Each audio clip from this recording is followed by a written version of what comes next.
I guess it's been about 10 weeks, give or take a few days, since you were officially drafted. Have you had a chance to kind of process everything in the whirlwind that's taken place since then?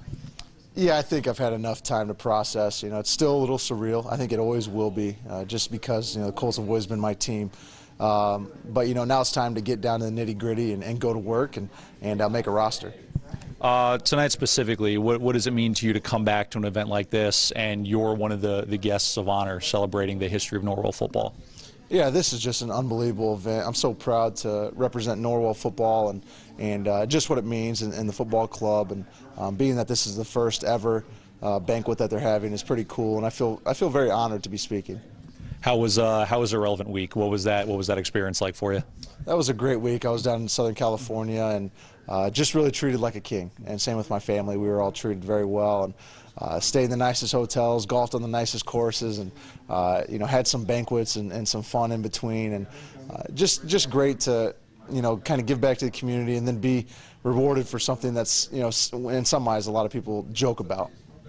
At what point, or has it to this point, I guess, all sunk in that you're in the NFL? I guess was mini camps, was that when it kind of really hit you? Yeah, I would say probably rookie mini camp, OTAs, all that kind of stuff. Just getting out there, taking reps, getting back into the intensity of the game, getting yelled at every once in a while. It kind of brings you back down to earth. It humbles you a little bit, and just get back in the film room, doing the same things you've done your whole career, both in high school and college, and just playing football again.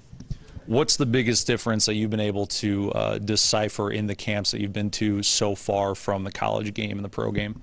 Well, the first thing people always say is the speed of the game, and I would agree with that, but eventually you get used to that. I would say the complexity is probably the biggest difference. Defenses are running so many different coverages and blitzes and front schemes and all that kind of stuff, so probably complexity is the biggest difference. What was going through your head when you first got that contract offer? It was, again, probably a situation I didn't really comprehend at the time. It was pretty cool. It all just happened so quickly, and just signing the dotted line was a pretty neat feeling. And then getting a little signing bonus was pretty cool, too. I don't know, I guess most people, I think, when they see, quote-unquote, Mr. Irrelevant, the assumption is, hey, they'll ride it out, but then they don't go on to make the team. What does it mean to you to kind of buck that trend? Yeah, I think a lot of people, again, joke around about Mr. Irrelevant, but I want to prove people wrong. That's what I've been doing my whole career.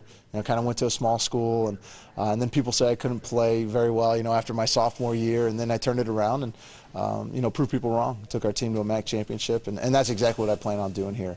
And whatever I have to do to help the team is exactly what I'm going to do. What's your relationship been like with Andrew Luck and the time that you guys have spent together? Yeah, we've spent a lot of time together. He's a great guy, and we've become pretty close friends throughout this whole process, and it's growing stronger every day, and he's one of those guys that's so easy to follow and just to learn from, because he's so smart, and he's such a humble guy, down to earth, and a great player, obviously, but a hard worker at the same time.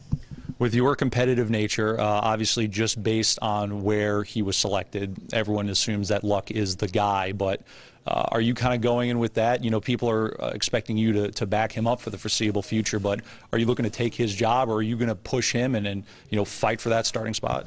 I think, again, that's a very tough question, but just going in and doing whatever I have to do to help the team win. And whether that's a backup role, a third string, a starter, you never know. I'm going in to compete for the job, plain and simple. I'm going to make the position better as a whole on our team. And, I'll let the guys that get paid to make that decision, make that call when the time comes.